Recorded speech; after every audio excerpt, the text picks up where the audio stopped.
खैर ये work power energy का पार्ट 2 है। पहले पार्ट में कुछ बेसिक कॉन्सेप्ट डिस्कस किया गया था और ये मिला था कि जो जनरल फॉर्म है वर्क का वो फॉर्मूला है एफ एस कॉस थीटा। और इसके बारे में मैंने एक बात बड़ा इंपॉर्टेंट बताया था कि ये फार्मूला आप तभी यूज कीजिएगा जब अप्लाई किया गया फोर्स जो है वो कांस्टेंट हो, ठीक है ना। मतलब कांस्टेंट फोर्स के लिए ये फार्मूला था और इसके बिहाफ पे कई न्यूमेरिकल थे, सॉरी कई नहीं थे, शायद एक ही दो तीन थे। आइए हम कुछ और न्यूमेरिकल के बारे में डिस्कस करते हैं। तो उसमें जो लास्ट न्यूमेरिकल था पुली से रिलेटेड था, ठीक है, जिसमें दो मासिव बॉडीज थी। तो उसी से मैं फिर से स्टार्ट करता हूँ। तो मान लीजिए कि एक, चलिए यहाँ से मैं न्यूमेरिकल नंबर 1 डाल देता हूँ। सो लेट सपोज कि एक बॉडी है, एक पुली है जिसपे दो मासिव बॉडी ऐसे लटके हुए हैं, ठीक है। यहाँ पे मान लीजिए एक बॉडी है जिसका मास 1 किलोग्राम हो और यहाँ पे एक बॉडी जो मान लीजिए उसका मास लेट सपोज 3 किलोग्राम हो, ठीक है। शायद पिछले वाले क्वेश्चन में 2 किलोग्राम यहाँ पे था, एक्जैक्टली मुझे याद नहीं, लेकिन ऐसे ही था। तो मैं उसी क्वेश्चन को रिपीट कर रहा हूँ ताकि आपको थोड़ा सा समझ में आ जाए।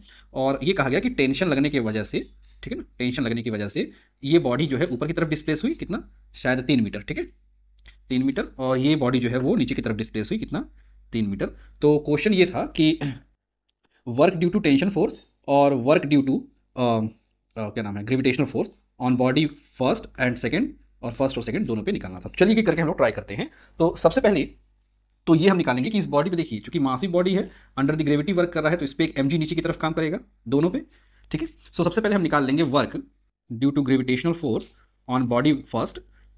तो फर्स्ट बॉडी पे कितना ग्रेविटेशनल फोर्स हो जाएगा, सो देखिए हो जाएगा आपका फॉर्मूला होता है, देखिए होता है आपका M F S cos theta. तो एफ यहाँ पे कौन सा है, ग्रेविटेशनल फोर्स है, M G into displacement into cos theta, ठीक है। सो तो एम जी की वैल्यू कितनी हो जाएगी, अगर जी की वैल्यू यहाँ पे एज्यूम किया जाए 10, तो एम जी की वैल्यू कितनी हो जाएगी फर्स्ट बॉडी के लिए, सो you will gate 10 into S. S कितना होगा, तो देखिए बॉडी कितना डिस्प्लेस हो रही है, 3 मीटर। सो एस की वैल्यू हो गई 3 इंटू थीटा की वैल्यू कितनी होगी, तो देखिए एम जी नीचे की तरफ काम कर रहा है और डिस्प्लेसमेंट ऊपर है, तो एक दूसरे के बीच में एंगल कितना बन रहा है, 180 डिग्री का। और कॉस 180 डिग्री जो होता है आपका वो -1 होता है, सो you will gate -1। So answer आपको मिल जाएगा कितना, सो -30 जूल, ठीक है। और ऐसे ही work due to gravity on a second body, ये देखिए आपको कितना मिल जाएगा, सेकंड बॉडी का मास कितना है, 3 किलोग्राम। तो अगेन वही चीज़ इसी फॉर्मूले में रखेंगे तो आपको मिल जाएगा एम जी 10 हो जाएगा, इंटू डिस्प्लेसमेंट इसका भी 3 है तो 3 हो जाएगा, इंटू कॉस थीटा कितना हो जाएगा। तो देखिए एम जी भी नीचे लग रहा है और बॉडी डिस्प्लेस भी नीचे हो रही है, दोनों एक ही डायरेक्शन में है। इसका मतलब कॉस की वैल्यू यहाँ पे 0 यानी 0 डिग्री हो जाएगी, कॉस 0 की वैल्यू कितनी हो जाएगी आपकी 1। सो आपको मिल जाएगा +30, सॉरी एम यहाँ पे कितना है, सॉरी 3 किलोग्राम है ना, तो 3 किलोग्राम का मतलब हो जाएगा ये 30 हो जाएगा, ठीक है। 30 into 3 you will get 1990 joule, ठीक है। तो ये तो था आपका work due to gravitational force. Now अब हम कैलकुलेट करें क्या चीज, वर्क ड्यू टू टेंशन। तो कैसे निकाल सकते हैं इसको, चलिए। तो वर्क ड्यू टू टेंशन निकालने के लिए सबसे पहले हमको भाई देखिए फॉर्मूला तो वही होता है आपका W is equal to F S cos theta, और इसमें एफ क्या हो जाएगा आपका टेंशन। तो एस तो वही रहेगा 3 मीटर का ही, लेकिन हमको टेंशन के बारे में पता नहीं है। तो टेंशन इस क्वेश्चन में कैसे कैलकुलेट कर सकते हैं हम। सो देखिए यहाँ से सबसे पहले हम बेसिक न्यूटन्स फार्मूला की मैकेनिक्स जो हम पढ़े हुए हैं उस न्यूमेरिकल को सॉल्व करें। पुली वाले क्वेश्चन आपने बहुत से लगाए होंगे तो ट्राई करिए। तो सबसे पहले आप इसके लिए ट्राई करिए, तो हो जाएगा आपका टी माइनस, देखिए क्योंकि ये बॉडी जो है इसमें एक्सेलरेशन इस बॉडी में इस तरफ लेंगे, ठीक है ना, और इधर बॉडी आ रही है तो एक्सेलरेशन इधर हो जाएगा। तो सबसे पहले आप ट्राई करिए इसके लिए, तो कितना आ जाएगा देखिए टी माइनस एम जी, उसको बैलेंस कौन करेगा, A. So you will get first equation यानी कि T minus M G is equal to A, यानी कि sorry F is M A, तो एम ए हो जाएगा, ठीक है। टी की वैल्यू पता नहीं है, एम जी कितना है, तो 1 किलोग्राम इंटू 10 यानी कि T minus 10 is equal to हो जाएगा आपका ए, ठीक, क्योंकि ए भी नहीं पता है, इसको आप इक्वेशन नंबर 1 कहिए। इसमें आइए तो ये कितना हो जाएगा, देखिए ये है एम जी, ये है टी, ठीक है ना। टी का आपने ऊपर लिया हुआ है तो उसको बढ़ाएंगे तो ये नीचे की तरफ आएगा, ठीक है ना। तो इसका मतलब इस डायरेक्शन में ये पॉजिटिव हो जाएगा, तो इस केस में हो जाएगा आपका एम जी, देखिए टी को इधर पॉजिटिव लिया था, ये आपका अपोजिट डायरेक्शन चला जाएगा, तो T minus M G minus T is equal to, इसको बैलेंस कौन करेगा आपका, so you will get again M A, ठीक है। समझ आ रही है बात। तो यहाँ से कितना हो जाएगा एम जी, अगेन देखिए इस बॉडी के लिए एम जी हो जाएगा आपका 30 माइनस टी तो पता ही नहीं है is equal to M A कितना हो जाएगा आपका, तो 30 या 3 ए, ठीक है। इसको इक्वेशन नंबर 2 कह लीजिए, और इन दोनों इक्वेशन से हम चाहें तो कैलकुलेट कर सकते हैं कितना मिल जाएगा भाई। देखिए इसको आप ऊपर लिखिए, तो 30 minus T is equal to 3 A, और ये लिख लीजिए आप T minus 10 is equal to A. तो ये टी और ये टी खत्म हो जाएगा जोड़ने पर, अगर आप इसको ऐड करिए तो, और 30 और -10 कितना हो जाएगा आपका 20 इज इक्वल टू, ये हो जाएगा आपका 4 ए, ठीक है। ऐड कर रहे हैं आप, तो ए की वैल्यू कितनी मिल जाएगी आपको यहाँ पे 5, ठीक है। और इसी ए की वैल्यू अगर आप यहाँ पे प्लेस कर दीजिए तो ये हो जाएगा 5 और ये माइनस इधर आएगा, तो टी की वैल्यू कितनी मिल जाएगी आपको 15। चलिए 15 न्यूटन का टेंशन है, तो आपको टी निकल गया। जस्ट सिंपली आप अब देखिए ये निकल गया आपका, तो आप क्या कर सकते हैं यहाँ से, वही work due to tension on a first body, first body के लिए कितना हो जाएगा, तो एफ एस कॉस थीटा यानी कि टी एस कॉस थीटा, तो टी की वैल्यू तो कितनी है 15 है। देखिए टी दोनों में कॉमन ही लगेगा क्योंकि सेम एक कॉमन स्ट्रिंग से बने हुए, तो दोनों में टी सेम ही रहेगा, तो ये हो जाएगा आपका टी यानी कि 15 गुणे डिस्प्लेसमेंट कितना है 3 ना, कॉस थीटा की वैल्यू कितनी होगी, देखिए फर्स्ट बॉडी में टेंशन ऊपर की तरफ लग रहा है और ये बॉडी डिस्प्लेस भी तो ऊपर हो रही है, यानी दोनों के बीच का एंगल कितना हो जाएगा आपका 0 डिग्री, और कॉस 0 डिग्री की वैल्यू 1 होती है, यानी कि ये तो खत्म हो जाएगा आपका इंटू 1, तो ये कितना हो जाएगा आपका 15 3 जा 45, ठीक है ना। ऐसे बात करें work due to tension on a second body, तो सेकंड बॉडी के लिए फॉर्मूला तो यही होगा T S cos theta, T की वैल्यू कितनी है आपकी 15 गुणे एस कितना हो रहा है 3 ना, कॉस थीटा कितना हो, देखिए इस बॉडी पे टेंशन ऊपर है, बॉडी डिस्प्लेस किधर हो रही है नीचे, एंगल कितना बन रहा है माइनस, यानी कि 180 डिग्री, और 180 डिग्री वैल्यू होती है -1, सो यू विल गेट -45, ये आपका हो जाएगा, ठीक है। सो आई होप कि आपको ये बातें समझ में आ रही होंगी। चलिए एक और क्वेश्चन पे चलते हैं। चलिए तो एक और क्वेश्चन है, तो ये क्वेश्चन आपने लगाया भी होगा, तो मैं एक बार फिर से आपको रिवाइज करने के लिए दे देता हूँ। सो क्वेश्चन है कि अगर मान लीजिए कि एक इंक्लाइंड सरफेस है, ठीक है, ये आपका एक इंक्लाइंड सरफेस है और यहाँ पे एंगल आपका 60 डिग्री बना हुआ है इंक्लाइंड सरफेस का, कह रहा है कि ये जो डिस्टेंस है आपका 2 मीटर है और इस सरफेस का जो म्यू है यानी कि फ्रैक्शन कोफिशिएंट वो है आपका 0.05, ठीक है।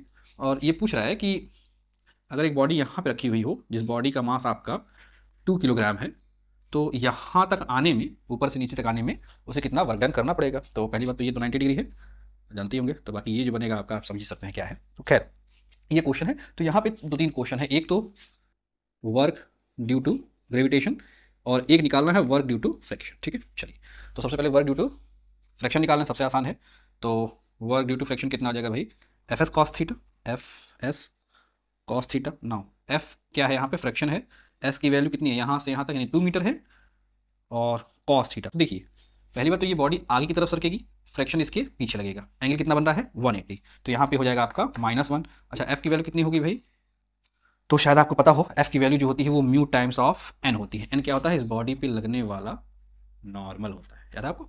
चलिए तो उसको हम कभी कैलकुलेट करेंगे या खुद ही आप कैलकुलेट करिएगा, और इंटू 2 इंटू -1, ठीक है। सो अगेन म्यू की वैल्यू कितनी है 0.05 इंटू -2, ठीक है, आप निकालिए इंटू एन, बस यही कैलकुलेट करिए, यही आपका आंसर है। ऐसे ही आप वर्क ड्यू टू ग्रेविटी निकाल सकते हैं, ग्रेविटी इस पर कैसे लग रही है, तो याद करिए ये ग्रेविटी हमेशा नीचे की तरफ लग रही है mg, ठीक है, और चूंकि फोर्स देखिए डिस्प्लेसमेंट इस डायरेक्शन में है, बॉडी पे एक्चुअल फोर्स नीचे की तरफ लग रही है, इसको आपको एक कंपोनेंट चाहिए होगा, तो एक कंपोनेंट तो आपका ये बन जाएगा और एक दूसरा कंपोनेंट कहाँ बनेगा, इधर कहीं बनेगा, ठीक है।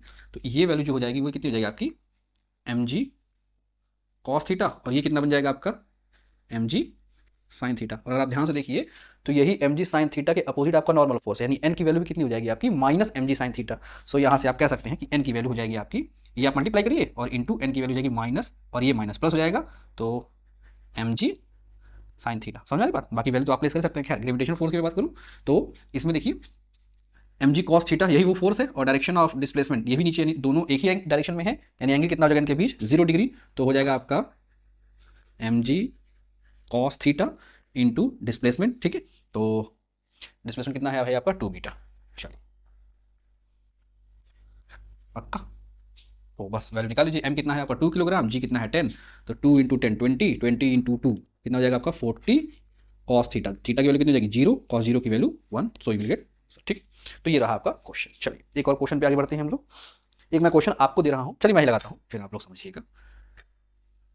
अच्छा ऐसे ही मान लीजिए सेम क्वेश्चन हो, बट अगर उस क्वेश्चन में ये कहा जाए कि मान लीजिए एक बॉडी है, ऐसे मैं न्यूमेरिकली दे रहा हूँ आपको, ठीक है, मान लीजिए कि ये लेंथ l है, ठीक है, यहाँ पे एक बॉडी है नीचे जिसका मास m है, मान लीजिए ये फ्रैक्शन लेस है, ठीक है, सिंपल सी बात करते हैं, या फ्रैक्शन है भी तो क्या ही फर्क पड़ता है, मैं बात करूंगा एक स्पेशल फोर्स। चलिए तो ये मान लीजिए यहाँ से यहाँ का डिस्प्लेसमेंट s है और यहाँ से यहाँ का जो हाइट है वो h है, तो मुझे एक बात मान लीजिए पॉइंट A है आपका जहाँ से स्टार्ट हो रहा है, ये पॉइंट आपका B है, मुझे वर्क निकालना है A टू B तक जाने के लिए बॉडी पे, लेकिन दो तरीके से। पहला हमको निकालना है यहाँ से सीधे यहाँ के डिस्प्लेसमेंट के लिए, पहले केस में डायरेक्ट मान लीजिए इसको C पॉइंट कहते हैं, तो एक तो मुझे निकालना है ए एंड बी के बीच का वर्क, ठीक है। तो सबसे पहले हमको किस रास्ते को चुनना है, ए से बी तक के रास्ते पे होने वाला फोर्स, लगने वाला वर्क डन, और दूसरा रास्ता मुझे चुनना है ए टू सी टू बी, ये दोनों केसेस हैं, ठीक है। चलिए लगाते हैं, और कौन सा वर्क निकालना है मुझे, वर्क ड्यू टू ग्रेविटी, ठीक है। क्योंकि इस क्वेश्चन को लगाने से आपका एक कॉन्सेप्ट भी क्लियर होगा, तो वो कॉन्सेप्ट क्या है मैं आगे कभी बताऊंगा आपको, बट अभी यहाँ पे न्यूमेरिकल के पॉइंट ऑफ व्यू से लगाते हैं। सो सबसे पहले हम डायरेक्ट यहाँ से यहाँ तक लगाएंगे। तो मैं एक काम करता हूँ, बड़ा ज़्यादा इसमें लिखा गया है तो मैं थोड़ा सा मिटा देता हूँ समझाने के लिए आपको। सो ये सब मिटा दिया है, ठीक है। तो देखिए सबसे पहली बात तो ये है बॉडी, इस पर ग्रेविटी वर्क ऑब्वियस बात है केवल mg ही लगेगा। अच्छा mg अगर लगेगा तो हमको कौन सा डिस्प्लेसमेंट चाहिए, ये वाला, ठीक है। तो ये रहा डिस्प्लेसमेंट का डायरेक्शन, तो जिधर डिस्प्लेसमेंट का डायरेक्शन उधर ही हमको फोर्स चाहिए होगा, लेकिन एक्चुअल फोर्स तो नीचे लग रहा है। तो हमको क्या करना पड़ेगा, देखिए यहाँ से हो जाएगा आपका work due to gravity, first case में कितना देगा, एफ एस कॉस थीटा। तो एफ कौन सा है यहाँ पे आपका, एम जी, एस क्या है आपका यहाँ पे इस केस में, यहाँ से यहाँ तक का है, देखिए यही डिस्प्लेसमेंट है डायरेक्ट इस वाले केस में। तो एस की जगह हो जाएगा आपका एल। नाउ कॉस और थीटा कितना हो जाएगा, थीटा देखिए ये आपका एंगल थीटा तो है ही, ठीक है ना, लेकिन फोर्स यहाँ पे लग रहा है तो ये एक्स्ट्रा एंगल बढ़ गया आपका, ध्यान से समझिएगा। तो फोर्स और डिस्प्लेसमेंट के बीच का टोटल एंगल कितना हो जाएगा आपका, टोटल एंगल हो जाएगा आपका 90 प्लस थीटा। सो यहाँ से आप कह सकते हैं ये cos 90 plus theta minus sine theta होता है, so will get minus M G L sine theta. Now again अगर हम थोड़ा सा सॉल्व करें साइन थीटा कितना होता है, तो साइन थीटा बेसिकली क्या होता है भाई, sine theta is equal to base upon hypotenuse या परपेंडिकुलर अपॉन हाइपोटेनियस, ये होता है। सो परपेंडिकुलर क्या है थीटा के रिस्पेक्ट में, ये है आपका h, और हाइपोटेनियस की वैल्यू क्या है आपकी l। तो आप चाहें तो यहाँ से l या साइन थीटा की जगह हम ये रख सकते हैं, तो you will get M G L minus M G L, और साइन थीटा का मतलब होता है आपका h अपॉन एल, और एल से एल जब खत्म होगा तो आप देखिए आपको बड़ा एक अच्छा रिजल्ट मिलेगा, माइनस एम जी एच। और आप शायद जानते हो कि एम जी एच जो होता है एक्चुअली में वो पोटेंशियल एनर्जी को ही रिप्रेजेंट करता है, ठीक है।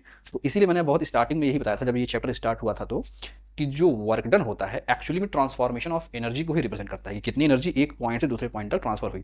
तो जब तक ये बिल्कुल नीचे था, अगर आप ध्यान से देखिए तो ये बॉडी जब तक नीचे थी तो अभी से हाइट बिल्कुल जीरो था, यानी कि पोटेंशियल एनर्जी कितनी थी इसकी, जीरो थी। अब वो एक हाइट पे चला गया एच हाइट पे, तो उसकी पोटेंशियल एनर्जी कितनी होगी, एम जी एच, जानते होंगे आप लोग। और वही एम जी एच यहाँ पे आया हुआ है, और उसको किससे रिलेट किया गया है, वर्क डन से, यानी वर्क और एनर्जी के बीच में बहुत गहरा रिलेशन है, ठीक है ना। तो हम जैसे से इस क्वेश्चन को लगाएंगे आगे समझते जाएंगे। खैर चलिए इसमें और कुछ क्वेश्चन मैं बताता हूँ आपको, चलिए ओके। सो अच्छा यहाँ से ये तो एक पार्ट हो गया, अब इस पर बात करते हैं, ठीक है। देखिए अब हमको निकालना है यहाँ से यहाँ, फिर यहाँ से यहाँ बॉडी पहुँचेगी तभी तो ए से बी तक पहुँचेगी। तो उस केस में देखिए कैसे होगा, वर्क ड्यू टू ग्रेविटी। तो सबसे पहले यहाँ से यहाँ का लेंगे, तो देखिए इस केस में क्या होगा ना, जब आप मान लीजिए कि यहाँ से यहाँ तक का डिस्प्लेसमेंट और कुछ ले लीजिए, लेट सपोज एक्स डिस्टेंस ले लीजिए ना, डिस्प्लेसमेंट ले लीजिए, पहले यहाँ से यहाँ डिस्प्लेस होगा, तो देखिए कितना हो जाएगा, work from A to C, ठीक है, फिर सी से बी तक पहुँचेगा तो plus work upon C to B. No थोड़ा सा दिमाग दौड़ाइए, तो फॉर्मूला क्या होगा भाई, एफ एस कॉस थीटा, इसमें भी फॉर्मूला क्या होगा, एफ एस कॉस थीटा ना। इस केस में देखिए एफ क्या है आपका, एम जी है, एस क्या है आपका, इधर एंगल कितना बन रहा है 90 डिग्री, और जैसे ही कॉस में थीटा की जगह 90 डिग्री आएगा कितना हो जाएगा, कॉस जीरो हो जाएगा पूरा का पूरा, तो ये पूरा का पूरा टर्म ही क्या आ जाएगा जीरो।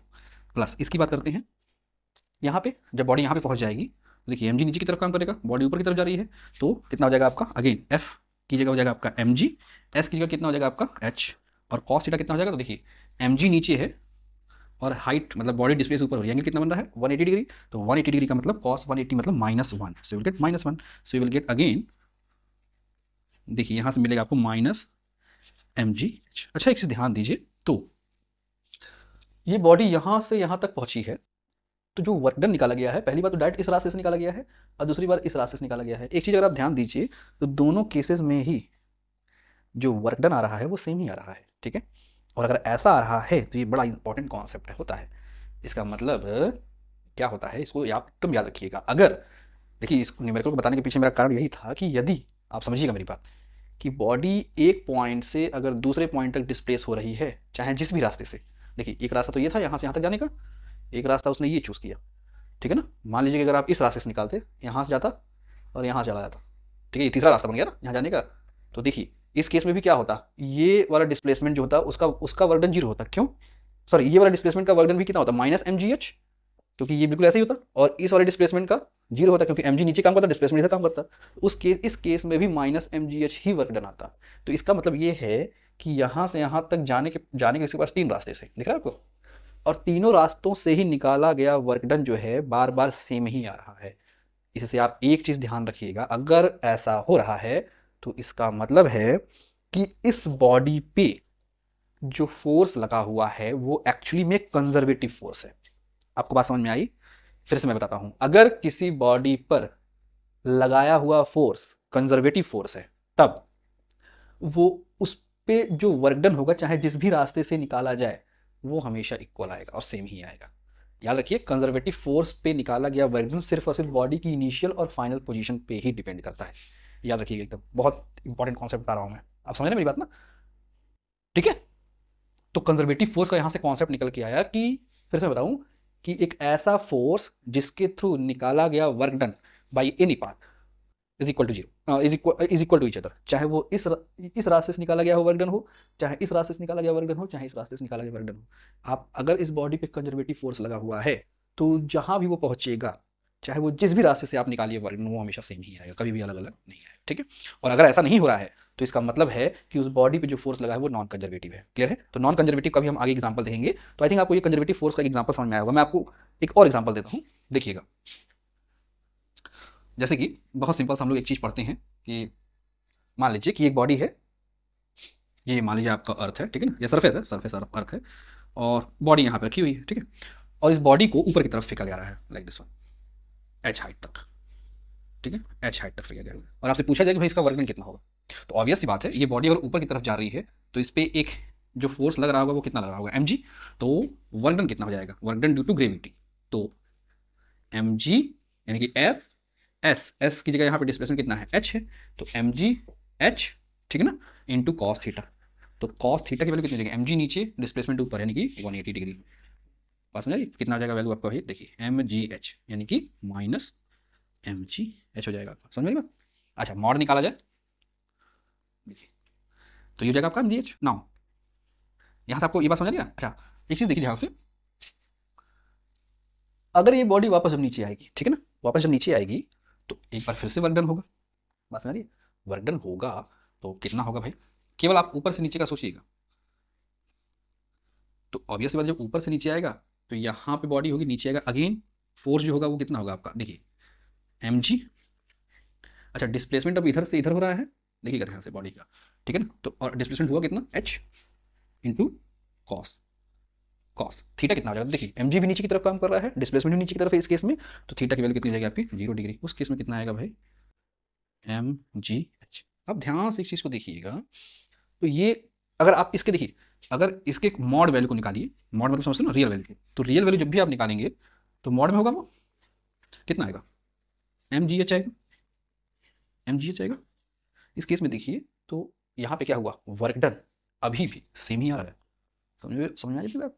जो अमाउंट ऑफ वर्क डन है वो सेम आ रहा है, इसका मतलब इस पे भी कौन सा फोर्स लगा हुआ है आपका, कंजर्वेटिव फोर्स लगा हुआ है। लेकिन अगर मैं मॉड वैल्यू ना, देखिए कंजर्वेटिव फोर्स का एक मैं आपको एक और प्रॉपर्टी बताता हूँ। देखिए कंजर्वेटिव फोर्स, अगर आप मॉड वैल्यू ना लीजिए, रियल वैल्यू लीजिए, ठीक है ना, देखिए रियल वैल्यू इसकी मत लीजिए, जो एक्चुअल वैल्यू आई है वो लीजिए, ठीक है, यही आई है।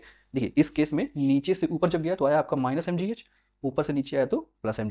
अच्छा, अगर मैं पूछूं कि बॉडी की नीचे से ऊपर, ऊपर से नीचे तक आने में, वापस आने में कितना वर्क डन होगा, तो आप तो ये एक तो ये बात सिंपली कह सकते हैं भाई साहब ये डिस्प्लेसमेंट तो हुआ ही नहीं, तो जब डिस्प्लेसमेंट नहीं हुआ तो वर्क डन भी जीरो ही होगा, बिल्कुल होगा। लेकिन याद रखिएगा, ये हर केस में नहीं होगा, ये तभी होगा जब फोर्स आपका कंजर्वेटिव होगा, ठीक है ना। तो देखिए टोटल वर्क डन कितना हो जाएगा आपका, so the total work done, यहां से यहां का वर्क डन, ठीक है, अपर डायरेक्शन में प्लस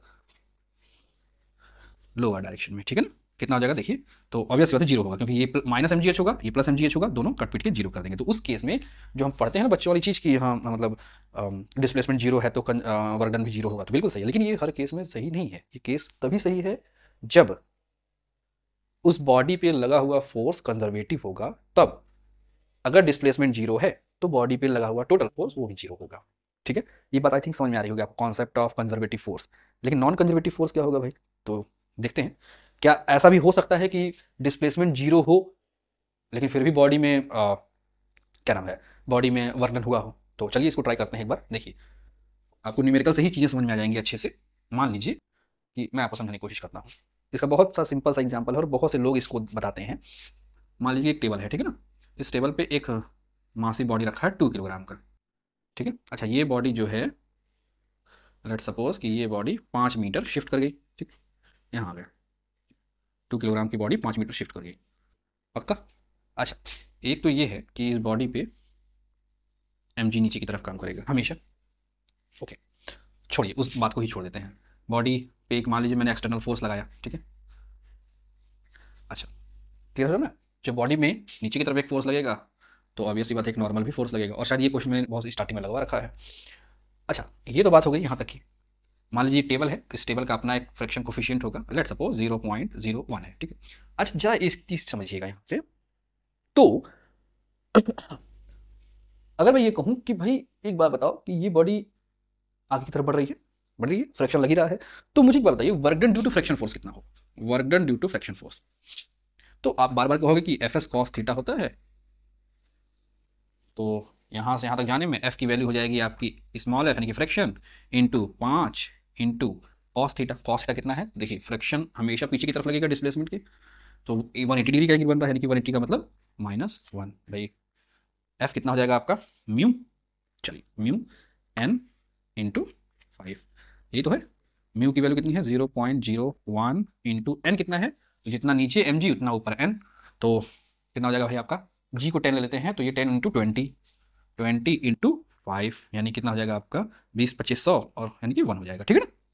ये तो बात क्लियर हुई, यानी कि फ्रिक्शन फोर्स की वजह से लगा हुआ वर्क डन 1 जूल होगा। अच्छा वो बॉडी यहाँ तक पहुँच गई। चलिए अब देखिए मैं फिर अगर कहूँ कि अब बॉडी इधर से इधर जा रही है और बिल्कुल वहीं पहुंच रही है जहाँ पे पहले थी, तो उस केस में क्या होगा कि अब देखिए बॉडी अब इधर चलेगी, ठीक है। जितना मैं फोर्स इधर से इधर लगा रहा था उतना ही फोर्स लगाने पे कोई चेंज नहीं, बस मैं चेंज क्या कर रहा हूँ डायरेक्शन। तो क्या होगा कि ऑब्वियसली बात है बॉडी पे डिस्प्लेसमेंट अब इधर डिस्प्लेसमेंट इधर होगा, तो बॉडी पे जो फ्रिक्शन फोर्स है इसके अपोजिट होगा, बस समझ आ रही है। तो एक बात बताइए अगर फ्रिक्शन फोर्स इधर है तो अब बताइए कि यहां से यहां तक जाने में work done due to friction force कितना। देखिए यहाँ से यहाँ मैं मान लीजिए केस 1 है, यहाँ से यहाँ केस 2 है, यहाँ से यहाँ से यहाँ, ठीक है ना। तो अब ऑब्वियसली बात है यहाँ से वहाँ जाएगा तो फिर सारी चीज़ें वही तो आएंगी, समझ में आपको। तो एक बात बताइए कि टोटल वॉल्यूम कितना होगा, total work done due to friction. तो भाई आप कहोगे कि पहले बॉडी यहाँ पे थी, यहाँ से यहाँ आया तो इतना work done due to friction, plus यहाँ से वहाँ गया तो इतना work done due to friction, यानी कितना हो जाएगा आपका 2। इस केस में देखिए ना कि बॉडी जो थी यहाँ आई, फिर यहाँ से यहाँ गई, वापस मतलब जहाँ पे थी वापस वहीं पे आ गई, डिस्प्लेसमेंट 0 हो गया, लेकिन वर्क डन 0 हुआ नहीं हुआ। बात मेरी समझ में आ रही है आपको। तो याद रखिएगा जरूर नहीं कि डिस्प्लेसमेंट 0 हो तो वर्क डन नहीं होगा, ये केसेस होते हैं लेकिन हर केस में नहीं होते हैं। तो एक बात याद रखिएगा जहाँ पे टोटल वर्क डन 0 डिस्प्लेसमेंट होने पर भी 0 ना हो वैल्यू, मतलब टोटल वर्क डन 0 ना हो, तो ऐसे फोर्स को हम लोग नॉन कंजर्वेटिव फोर्स कहते हैं। बात समझ आ रही है आपको। आई होप कि आपको ये बातें कंजर्वेटिव फोर्स और नॉन कंजर्वेटिव फोर्स दोनों समझ में आया होगा न्यूमेरिकल के ही पॉइंट ऑफ व्यू पे। कंजर्वेटिव फोर्स का सीधा सीधा मीनिंग यही है कि आप किसी भी पाथ को चूज करिए, आपको बस स्टार्टिंग पॉइंट और एंड पॉइंट का पता होना चाहिए। आप किसी भी पाथ से वर्क डन निकालिए तो आपको वर्क डन सेम ही मिलेगा, और टोटल वर्क डन कितना मिलेगा 0 मिलेगा। बट नॉन कंजर्वेटिव फोर्स में ऐसा नहीं है। तो आई होप कि आपको ये बातें समझ में आई होंगी। चलिए कुछ और भी न्यूमेरिकल को सॉल्व करते हैं शायद। देखिए एक और क्वेश्चन, एक क्वेश्चन है आपके सामने। चलिए कुछ बेसिक से क्वेश्चन है। ओके ये क्वेश्चन है सिंपल पेंडुलम का, वर्क पावर एनर्जी से, वर्क से ही रिलेटेड। ये कह रहा है कि एक बॉडी है जो कि सिंपली आपका हार्मोनिक मोशन करेगी, इधर से इधर आएगी, इधर आई, फिर यहाँ गई, फिर यहाँ आई, ये चीज़, ये मोशन बार बार हो रहा है, ठीक है क्लियर है ये चीज़। तो पूछ रहे भाई इसका वर्क डन कितना होगा। तो मान लीजिए इस बॉडी का मास कुछ तो रहा ही होगा, जो भी होगा m तो रहा ही होगा, तो ऑब्वियसली बात है इस पर हमेशा mg एक नीचे की तरफ वर्क करेगा, चाहे कोई भी पॉइंट हो, mg एक नीचे की तरफ वर्क करेगा। टेंशन हमेशा इसमें रहेगा, टेंशन ऊपर की तरफ हमेशा रहेगा, ठीक है। तो क्वेश्चन ये है कि भाई अच्छा डिस्प्लेसमेंट किधर रहेगा, जरा इसको देखिए ध्यान से। तो अच्छा इसका मैं अगर एफ डिज़ाइन करूँ तो ये जो बॉडी है किसमें कन्वर्ट हो जाएगा, एक सिंपल से पॉइंट में, ये तो जानते हैं आप लोग, ये पॉइंट बन जाएगा आपका। तो अगर आप ध्यान से देखिए तो जब बॉडी इधर आएगी तब इधर वापस जाने की कोशिश करेंगे, यानी कि इसका डिस्प्लेसमेंट ऑफ डायरेक्शन इधर होगा। जब इधर आएगी तो इधर जाने की कोशिश करेंगे, बात समझ आ रही है? तो इस केस में हमेशा आप देखिए, तो जो फोर्स ऑफ टेंशन है, यानी कि अगर मैं कहूं कि वर्क ड्यू टू टेंशन कितना होगा, तो आप मुझे बताइए कितना होगा। तो ऑब्वियस बात है, टेंशन की वजह से जो फोर्स होगा तो टी एस कॉस थीटा होगा। टी की वैल्यू टी होगी, एस जो भी होगा एस होगा, लेकिन जो एंगल बिटवीन टेंशन और डिस्प्लेसमेंट है वो हमेशा 90 डिग्री होगा। और 90 डिग्री का मतलब ही होता है कि टेंशन की वजह से हमेशा जो वर्क डन होगा वो जीरो होगा। आप समझ रहे हैं मेरी बात? तो टेंशन की वजह से work done in a simple pendulum वो जीरो होगा। अच्छा, अगर मैं पूछूं कि ड्यू टू एम जी, यानी कि ग्रेविटेशन की वजह से कितना इससे वर्क डन होगा, तो ग्रेविटेशन तो हमेशा इस पे नीचे की तरफ ही लगेगा, यही तो लगेगा एम जी, ऑब्वियस सी बात है। तो work done due to gravity कितना हो जाएगा आपका? सो एम जी इधर वाला चाहिए हमको जिधर डिस्प्लेसमेंट है। तो सिंपली ये मान लीजिए आपका एंगल थीटा बना रहा है, तो अगर मैं यहाँ से एक कंपोनेंट लूँ तो ये भी तो थीटा एंगल बन जाएगा। ये थीटा होगा तो ये हो जाएगा आपका m g cos theta. G कितना हो जाएगा आपका? M g sine theta. ठीक है ना? तो कितना हो जाएगा now? So will get M g sine theta, ठीक है, इंटू डिस्प्लेसमेंट इंटू एस। ठीक है, आई होप कि आपको बात समझ में आ रही होगी। So M G S sine theta. चलिए भाई, अच्छा अगर आपसे मैं पूछूं कि भाई यहाँ से यहाँ आया, वापस यहाँ गया, फिर वापस यहाँ पे रुक गया, तो डिस्प्लेसमेंट कितना होगा? जीरो होगा। और जीरो रखेंगे तो उस केस में work done due to gravity कितना हो जाएगा आपका? जीरो। आप बात समझ रहे हैं मेरी? यानी कि यहाँ पे भी कौन सा फोर्स लगा हुआ है आपका? कंजर्वेटिव फोर्स लगा हुआ है। ठीक है, क्लियर है चीज? चलिए एक और क्वेश्चन। ये क्वेश्चन कह रहा है कि ओके, तो ये क्वेश्चन सर्कुलर मोशन से रिलेटेड है। तो बहुत सिंपल सा है, ये मान लीजिए बॉडी है, यहाँ पे बॉडी है, ये सर्कुलर मोशन कर रही है, तो ऑब्वियस बात है डायरेक्शन और डिस्प्लेसमेंट हमेशा ऐसे ही होगा। फोर्स, ये जो सर्कुलर मोशन है ये किस फोर्स की वजह से कर रही होगी? रिस्पॉन्सिबल कौन होता है हमेशा? Centripetal force. अगेन देखिए एंगल कितना बन रहा है? 90 डिग्री, यानी सर्कुलर मोशन में वर्क डन कितना होगा? Due to centripetal force. ये आपको बताना बहुत जरूरी है, किस फोर्स के लिए आप बात कर रहे हैं, हमेशा किसका होगा? जीरो होगा। ठीक है, समझ में आएगा? एक और क्वेश्चन की मैं बात करता हूँ जो कि प्रोजेक्टाइल मोशन का बड़ा फेमस सा क्वेश्चन है। तो वो क्वेश्चन ये कहता है कि अगर मान लीजिए कि एक बॉडी है जो कि प्रोजेक्ट कर रहा है ऐसे, तो बताइए कि एट मैक्सिमम हाइट इस पॉइंट पे कितना वर्क डन हुआ होगा? बहुत सिंपल सी बात है। अच्छा, हमको क्या निकालना है? Work done. अच्छा, किसकी वजह से? तो इस पे तो एक ही फोर्स काम कर रहा है, ड्यू टू एम जी, तो ड्यू टू ग्रेविटी कितना हो जाएगा भाई? F S cos theta. F की वैल्यू कितनी है? नीचे, ठीक है ना, एम जी। एस एस क्या है? यही तो डिस्प्लेसमेंट है। डिस्प्लेसमेंट की वैल्यू कितनी है यहाँ पे? एच एच ना cos theta. Okay, so cos theta कितना हो जाएगा? देखिए एम जी नीचे की तरफ, देखिए बॉडी पे लगने वाला एम जी नीचे की तरफ, बॉडी उठ रही है ना ऊपर, तो डिस्प्लेसमेंट की तरफ आया है ऊपर की तरफ, यानी कि थीटा की वैल्यू 180, 180 का बदल दो -1 now. So you will gate, ये तो मिल गया आपको एम जी एच, और ये मिलना भी चाहिए क्योंकि बॉडी ऊपर की तरफ डिस्प्लेस कर रही है, एम जी नीचे काम कर रहा है, तो एम जी एस तो मिलेगा ही मिलेगा। तो ये तो हो गया आपका आंसर। लेकिन आप जानते हैं कि प्रोजेक्टाइल मोशन में मैक्सिमम हाइट की वैल्यू कितनी होती है? शायद होती है आपकी you square sine square theta upon 2g। I think यही होता है, या नहीं भी होता होगा, मुझे एग्जैक्टली याद नहीं है, बट ठीक है। तो ये जाएगा आपका m g u square sine square theta upon 2g। आप समझ रहे हैं मेरी बात? चाहे तो इसको लगा जाए, इसको सॉल्व कर जाए, और ये आपका सोल्यूशन। तो आगे बढ़ा जाए। देखिए ये तो बहुत सारे न्यूमेरिकल हो गए, लेकिन इन सारे क्वेश्चन में एक, तो पहली बात तो ये निकल के आया, एक इंपॉर्टेंट कॉन्सेप्ट निकल के आया कि किसी बॉडी पे दो तरह के फोर्स अप्लाई होते हैं, एक कंजर्वेटिव और एक नॉन कंजर्वेटिव। एक तो ये कॉन्सेप्ट निकल के आया। दूसरा कॉन्सेप्ट क्या निकल के आया कि कंजर्वेटिव फोर्स में, जब बॉडी पे कंजर्वेटिव फोर्स लगता है तो बॉडी जहाँ होती है अगर घूम फिर के वहीं आए और तब टोटल वर्क डन निकाला जाए, तो हमेशा work done in a close loop. समझ में? लूप दिख रहा ना आपको, जहाँ पे बॉडी थी वहां से घूम फिर के आया, फिर वहीं आ गई, तो क्लोज लूप बन गया। तो क्लोज लूप के लिए कंजर्वेटिव, अगर कंजर्वेटिव फोर्स लगा है तो वर्क डन जीरो होगा, और अगर नॉन कंजर्वेटिव है तो ऐसा कोई भी जरूरी नहीं है। ठीक है, ये तो बातें थी ना। अगर मैं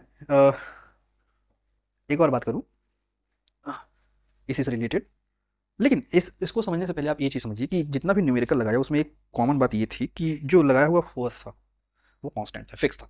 ठीक है, अच्छा आप ध्यान से समझिए कि जो वर्क का फॉर्मूला है वो फोर्स पे है, फोर्स के कॉस कंपोनेंट पे है, और डिस्प्लेसमेंट पे डिपेंड करता है। अच्छा, कॉस कंपोनेंट को थोड़ी देर के लिए हटा देते हैं, है तो वो फोर्स के ही बारे में, यानी कि वर्क जो है वो दो चीज़ों पे डिपेंड करता है, एक तो फोर्स पे और डिस्प्लेसमेंट पे। ठीक है ना?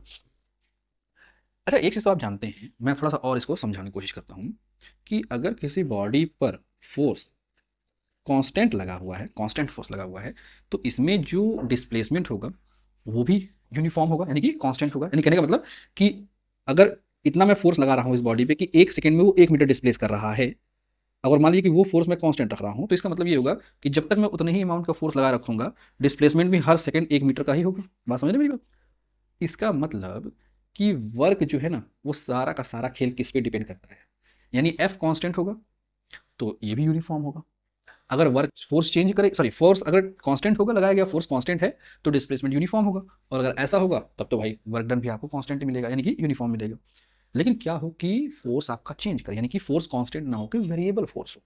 मान लीजिए, ऐसे मैं समझाऊं आपको, इसको समझने का सिंपल तरीका है, देखिए कि अगर मान लीजिए कि एक बॉडी है, एक बॉडी है, ठीक है।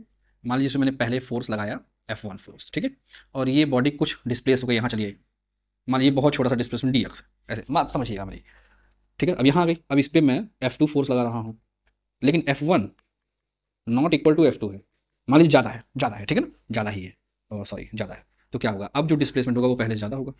बस में नहीं। तो इस केस में देखिए वर्क डन यहाँ पे कम होगा, यहाँ पे वर्क डन ज़्यादा होगा क्योंकि डिस्प्लेसमेंट ज़्यादा। अगले केस में मैं यहाँ पे रुका, फिर यहाँ पे फोर्स लगाया F3, और F3 भी इन दोनों के बराबर नहीं, मान लीजिए कम है सबसे, तो डिस्प्लेसमेंट और कम होगा। बस मेरी समझ आई नहीं? यानी फोर्स अगर वेरी कर रहा होगा तो वर्क भी आपका वेरी कर रहा होगा। इसको कैसे समझाया जाए, तो इसका मतलब ये होता है कि अगर आप इस चीज़ को समझने की कोशिश कीजिए, तो जो वर्क है ना, यानी कि जो चेंज इन वर्क है, वो रेट किसका है, चेंज इन डिस्प्लेसमेंट का। एक्चुअली में वो किसको बता रहा है, फोर्स को। बात समझ मेरी? Rate of change of work, actually में रेट ऑफ चेंज ऑफ किसका है, डिस्प्लेसमेंट का। यहां से मैं ये भी कह सकता हूं कि डी डब्ल्यू जो है वो किसके बराबर है, F D S, F D S के बराबर है। तो ये तो हो गया आपका, ये तब का बात है जब फोर्स बार बार वेरी कर रहा है। सो यहां से हम ये भी कह सकते हैं कि अगर मुझे स्मॉल डिस्प्लेसमेंट होगा तो स्मॉल वर्क डन मिलेगा, और स्मॉल डिस्प्लेसमेंट मिलेगा किसकी वजह से, जब फोर्स आपका स्मॉल होगा। लार्ज वर्क डन होगा तो लार्ज डिस्प्लेसमेंट होगा तो लार्ज वर्क डन मिलेगा, और लार्ज डिस्प्लेसमेंट मिलेगा किसकी वजह से, जब फोर्स आपका वेरी करेगा। बस मैंने इस केस में, कि ये आपका एक्चुअल फॉर्मूला है, ये कांस्टेंट के लिए भी रहेगा, ये उसके लिए भी रहेगा। तो यहाँ से तो ये हो गया अमाउंट। अगर आप इसको पूरी वैल्यू निकालनी है तो आप क्या कर सकते हैं, इसको सीधी सीधी इंटीग्रेट कर दीजिए। सो आपको क्या, अच्छा इंटीग्रेशन कहाँ से कहाँ तक, फ्रॉम द डिस्प्लेसमेंट से कहाँ से कहाँ तक का डिस्प्लेसमेंट आप ले सकते हैं। सो जो भी आपका लोअर डिस्प्लेसमेंट दिया हो, लेट्स से लोअर डिस्प्लेसमेंट को आप S1 मानिए और अपर डिस्प्लेसमेंट को आप S2 मान लीजिए, ठीक है ना। सो कहाँ से कहाँ तक हो जाएगा आपका, W इज इक्वल टू, यानी मिल जाएगा आपको एफ तो कांस्टेंट है, बाहर चला जाएगा, integral of S1 to S2 ds, यहाँ पे 1 है, तो वर्क इज इक्वल टू कितना मिल जाएगा, F ब्रैकेट में 1 का इंटीग्रेशन S होता है, तो आप निकाल सकते हैं W is equal to f into, देखिए लिमिट लगाएंगे S1 टू S2, तो मिल जाएगा S2 माइनस S1 के बराबर। आप समझ रहे हैं मेरी बात? तो ये आपका एक्चुअल फॉर्मुलेशन है तब का, जब आपका जो अप्लाई किया गया फोर्स है वो एक वेरिएबल हो। या सिंपली आपको समझना हो तो आप सीधी सीधी कह सकते हैं कि जो अमाउंट ऑफ वर्क डन होता है वो integral of F D S के बराबर होता है, सिंपल सिंपल, जो मैंने यहाँ पे समझाया है आपको, ठीक है। ये हो गया आपका टोटल वर्क डन, ठीक है। तो चलिए इस पर मैं एक दो न्यूमेरिकल बताता हूँ, आपको ज़्यादा अच्छे से क्लियर होगा। मान लीजिए कि किसी बॉडी पे एक फोर्स अप्लाई किया गया हो, और वो फोर्स जो है उस कांस्टेंट नहीं है 2 4 5 न्यूटन, ऐसा कुछ नहीं है। कह रहा है कि वो फोर्स जो अप्लाई किया गया है उसकी वैल्यू डिस्प्लेसमेंट के फॉर्म में दी गई है, 3s² माइनस एस, ये फोर्स है। तो कह रहा है कि उस बॉडी पे अच्छा वो उस बॉडी, मान लीजिए वो बॉडी यहाँ पे थी, तो उस बॉडी जैसे सपोज करिए कि मान लीजिए बॉडी एकदम स्टार्टिंग में है, यहाँ से कुछ दूर पहले चल के चली आई थी, मान लीजिए 4 मीटर का डिस्टेंस कवर कर लिया था, यहाँ पे 4 मीटर हो गया। अब 4 से 5 मीटर तक, यहाँ से यहाँ तक का डिस्टेंस आपका 4 मीटर है, ठीक है, और यहाँ से यहाँ तक का डिस्टेंस मान लीजिए 5 मीटर है, कुछ भी ले लीजिए, ठीक है। तो कह रहा है कि भाई 0 मीटर से 4 मीटर तक पहले चल चुकी थी, अब मुझे बताइए इस फोर्स पे, तो बताइए 4 मीटर से 5 मीटर तक जाने में उसको कितना वर्क डन करना पड़ेगा। तो सिंपल सी बात है, अब देखिए यहाँ पे डिस्प्लेसमेंट वेरी कर रहा है, आप समझ सकते हैं, पहले 4 मीटर के लिए था, अब यहाँ पे 1 मीटर है, डिस्प्लेसमेंट और फोर्स की वेरी कर रहा होगा, और वो किस पे डिपेंड कर रहा है, डिस्प्लेसमेंट पे। तो आप चाहें तो वर्क डन निकाल सकते हैं बाय यूजिंग फार्मूला, क्या हो जाता है, integral of F D S, ठीक है। लिमिट कहाँ से कहाँ तक हो जाएगी, तो लिमिट होगी डिस्प्लेसमेंट की लोअर लिमिट क्या होगी, देखिए तो स्टार्ट कहाँ से पे था, जब वो एस की सबसे छोटी वैल्यू कितनी थी, इस पॉइंट पे 4 थी, और यहाँ पहुंची तो एस की सबसे बड़ी वैल्यू कितनी हो जाएगी, 5, यानी कि from integral 4 to 5। So just simply solve कर दीजिए, एफ की वैल्यू रखिए फ्रॉम 4 टू 5, एफ की वैल्यू कितनी है, 3s² minus s d s. Solve कर जाइए, सॉल्व करने आता हो तो, नहीं आता तो कोई बात ही नहीं, मत करिए। Integral 4 to 5 2s² ds minus integral 4 to 5 कितना हो जाएगा आपका, वट एस डी एस, ठीक है, एस डी एस, ठीक है। आप चाहे तो इसको सॉल्व कर सकते हैं, लगा जाइएगा। मैं एक न्यूमेरिकल आपको और दे रहा हूँ सेम ही क्वेश्चन के लिए। अगर मान लीजिए एफ है, ठीक है, और एफ की value let suppose x plus 8 है, ठीक है। चलिए, where x is the displacement, same ही क्वेश्चन, यहाँ पे डिस्प्लेसमेंट जो s में रिप्रेजेंट कर रहा था, लेट्स सपोज कि x से मैं रिप्रेजेंट कर रहा हूँ, सेम ही क्वेश्चन लगाइए, देखिए आंसर कितना आ रहा है आपका, ठीक। चलिए एक और, तो ये तो हुई वर्क पावर एनर्जी, वर्क से रिलेटेड दोनों कॉन्सेप्ट, जब फोर्स कांस्टेंट हो, और दूसरा तब जब फोर्स आपका वेरिएबल हो।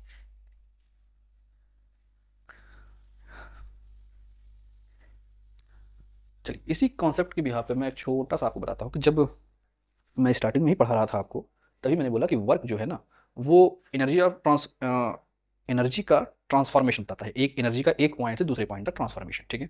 अब चूंकि एनर्जी है तो किसी भी मासिव बॉडी में एनर्जी दो टाइप की पाई जाती है, एक तो पोटेंशियल एनर्जी और एक आपकी काइनेटिक एनर्जी। तो आप यहाँ से नाम डाल सकते हैं, relation between work and energy. और एनर्जी कौन कौन सी एनर्जी, एक पोटेंशियल एनर्जी और एक, मतलब आप समझ रहे हैं ना, एनर्जी कौन कौन सी होती है किसी बॉडी में, एक काइनेटिक एनर्जी होती है और एक आपकी पोटेंशियल एनर्जी होती है। तो एक एक करके दोनों को हम पढ़ेंगे, बात समझ आ रही है आपको, बड़े अच्छे से कॉन्सेप्ट समझ में आएगा आपको। और शायद पोटेंशियल एनर्जी का आपने देख भी लिया होगा कि आपने जब वर्क डन अभी भी कुछ देर पहले जब न्यूमेरिकल लगाया था तो आपने mgh पाया था किसी क्वेश्चन में, और mgh एक्चुअली में क्या है, पोटेंशियल एनर्जी को ही रिप्रेजेंट कर रहा है। तो आगे हम उसको और अच्छे से पढ़ेंगे। तो सबसे पहले तो मैं बता दूं कि खैर इसको तो आपने थोड़ा सा न्यूमेरिकल में समझ भी लिया है, मैं काइनेटिक एनर्जी के बारे में बताता हूँ आपको। तो काइनेटिक एनर्जी क्या कहता है, so the total work done by the variable force, याद रखिएगा, so the total work done by the variable force, अगर किसी बॉडी पे वेरिएबल फोर्स लगा है तब उसकी वजह से जो टोटल वर्क डन निकलेगा उस बॉडी में चेंज इन काइनेटिक एनर्जी के बराबर होगा। आप मेरी बात समझ रहे हैं, फिर से मैं बताता हूँ कि अगर किसी बॉडी पे वेरिएबल फोर्स लगा हुआ है, ठीक है ना, तो उस वेरिएबल फोर्स की वजह से जो टोटल वर्क डन होगा उस बॉडी पर, वो एक्चुअली में उस बॉडी में चेंज इन काइनेटिक एनर्जी के बराबर होगा। कैसे होगा मैं आपको प्रूफ करके दिखाता हूँ। तो मान लीजिए कि आप चाहें तो हेडिंग भी डाल सकते हैं, वर्क एनर्जी थ्योरम इसको बोलते हैं, ठीक है। तो मान लीजिए कि एक बॉडी है किसी एक पॉइंट पे, और इस पॉइंट पे इसकी जो काइनेटिक एनर्जी है लेट्स से 1 है, ठीक है। और ये मान लीजिए ए है, ए पॉइंट पे काइनेटिक एनर्जी ए है, और ये कुछ दूर आने के बाद बी पॉइंट पे पहुंचा, और उस केस में जो काइनेटिक एनर्जी है वो आपका बी है। कोई समस्या, बहुत सिंपल सी बात है, नहीं है। तो क्वेश्चन ये कहता है भाई, सॉरी थ्योरम ये कहता है कि जो टोटल वर्क डन होगा वो एक्चुअली में बड़ी, यानी दूसरे पॉइंट की काइनेटिक एनर्जी माइनस पहले पॉइंट की काइनेटिक एनर्जी के बराबर होगा, या फिर हम कह सकते हैं चेंज इन काइनेटिक एनर्जी के बराबर होगा। ये तो थ्योरम है आपका, लेकिन ये प्रूफ कैसे होता है, बड़ी बात है। तो इसको प्रूफ करने के लिए हम मान लेते हैं कि चूंकि किस फोर्स के बारे में बात हो रही थी, वेरिएबल फोर्स, और वेरिएबल फोर्स के लिए वर्क डन का जो फॉर्मूला होता है वो कितना होता है, integral of F D x, ठीक है। ऐसे ये तो होता है सिंपल सी बात, वेयर डी एक्स क्या है, स्मॉल स्मॉल डिस्प्लेसमेंट है ना। मान लीजिए कि जब ये बॉडी यहाँ पे थी तो उसका डिस्प्लेसमेंट कुछ भी रहा होगा, एक्स से मान लेते हैं, यहाँ से यहाँ तक वो एक्स भी डिस्प्लेस हुआ, तो बताइए डिस्प्लेसमेंट की सबसे लोअर लिमिट कितनी हो जाएगी, एक्स से, और सबसे अपर लिमिट कितनी हो जाएगी, एक्स भी, ठीक। क्यों, अब आपको एक सिंपल सा फॉर्मूला पता होगा कि जो एफ होता है वो मास इंटू एक्सेलरेशन होता है। तो यहाँ से आप कह सकते हैं, अच्छा मैं बार बार इस लिमिट को नहीं रख रहा हूँ, छोड़िए इस लिमिट की बकवास को छोड़िए, बड़ा कंफ्यूजन करता है ये। खैर अभी हम सॉल्व करते हैं, लिमिट हम लोग लास्ट में रख देंगे, ठीक है ना। तो ये तो आप समझ रहे हैं। चलिए एफ कौन बार बार इसको लिखे, सो देखिए पहली बात तो फोर्स जो फॉर्मूला होता है वो m into a d x होगा, ठीक है, समझ रहे हैं मेरी बात। ए, देखिए ए को क्या लिख सकते हैं हम, d v upon d t लिख सकते हैं, क्यों भाई, समझ मेरी बात। अच्छा थोड़ा सा और ध्यान से समझिएगा, तो वी जो होता है integral of m d upon d t, ये इतना, तो मैंने ऐसे रख दिया। वी को मैं क्या लिख सकता हूँ, वी जो होता है वो D x upon d T होता है, पता है, समझ रहे मेरी बात। ये ऐसे हो जाएगा ना, ये वी यहाँ पे था, और इस वी की जगह मैं लिख रहा हूँ D x upon d t, ठीक है। और ये डी एक्स तो आपका बचा ही है, क्यों भाई, सही है कि गलत है पता नहीं। तो यहाँ से आप अगर मैं आपको फिर से समझाता हूँ इस चीज़ को, कन्फ्यूज मत होइएगा आप लोग। देखिए यहाँ तक तो आपको समझ में आ रहा होगा, m is equal to d v over d x into d t. अच्छा थोड़ा सा इसको मैं साइड में लिखता हूँ, देखिए वी को हम लोग क्या लिख सकते हैं, D x over d T, पक्का। तो डी एक्स को हम लोग क्या लिख सकते हैं, डी एक्स को हम लोग लिख सकते हैं वी डी टी, ऐसे समझ आ रहा है ना आपको। तो इस डी एक्स की जगह हम इसको प्लेस कर सकते हैं, नहीं। सो आपका क्या बन जाएगा, integral of m d v over d t, और डी एक्स की जगह हो जाएगा आपका वी डी टी। कोई समस्या, ये डी टी से ये डी टी खत्म, और ये हो जाएगा आपका integral of m v d t, ठीक है, sorry d v, not d t, d we.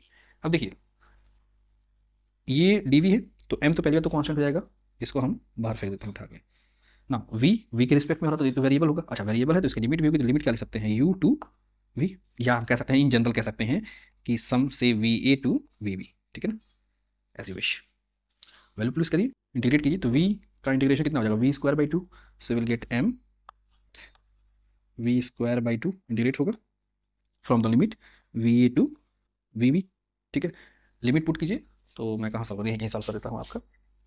तो यहाँ से आप कह सकते हो कि upper limit minus lower limit, two तो बाहर हो जाएगा, so will get m by two बाहर, अपर लिमिट मतलब v b square minus v a square. और अगर आप ध्यान से देखिए तो एक बार इसको लीजिए, तो m v b square by two minus m v a square by, और आप ये जानते हैं कि बड़ा फेमस फार्मूला है, इसको अगर आप चाहें तो ऐसे लिख सकते हैं, देखिए n by two m v b square minus one by two m v a square. तो अगर आप ध्यान से देखिए तो ये फार्मूला लिखा हुआ काइनेटिक एनर्जी का हाफ एम वी स्क्वायर, और ये लिखा हुआ है हाफ एम वी स्क्वायर, तो half M V square at point B और half M V square at point A, यानी kinetic energy at point B, kinetic minus kinetic energy at point A, और इसी का सब्ट्रैक्शन ही आपका change in kinetic energy दे रहा है, जो कि किसके बराबर है, वर्क डन के। आप समझ रहे हैं इस बात को ना। तो ये है आपका वर्क पावर एनर्जी थ्योरम, ठीक है, बहुत सिंपल सी स्टोरी है। तो आई होप कि आपको ये सारी चीज़ें आप समझ में आई होंगी इस वीडियो में। कल हम लोग कुछ और चीज़ों के बारे में डिस्कशन करेंगे, जैसे कि ये तो हो गया वर्क एनर्जी थ्योरम, मतलब वर्क और एनर्जी के बीच में जो रिलेशन है उसका एक पार्ट हो गया कि काइनेटिक एनर्जी और वर्क के बीच रिलेशन। अगले पार्ट में हम लोग पढ़ेंगे वर्क और दूसरा कौन सा एनर्जी होता है, पोटेंशियल एनर्जी, उसके बारे में, ठीक है ना। तो उसके बारे में, और फिर इक्विलिब्रियम पढ़ना आपके जरूरी है, क्योंकि इक्विलिब्रियम वर्क के पॉइंट ऑफ व्यू से कई तरह के होते हैं, तो उसको हम आगे के पार्ट में डिस्कस करेंगे।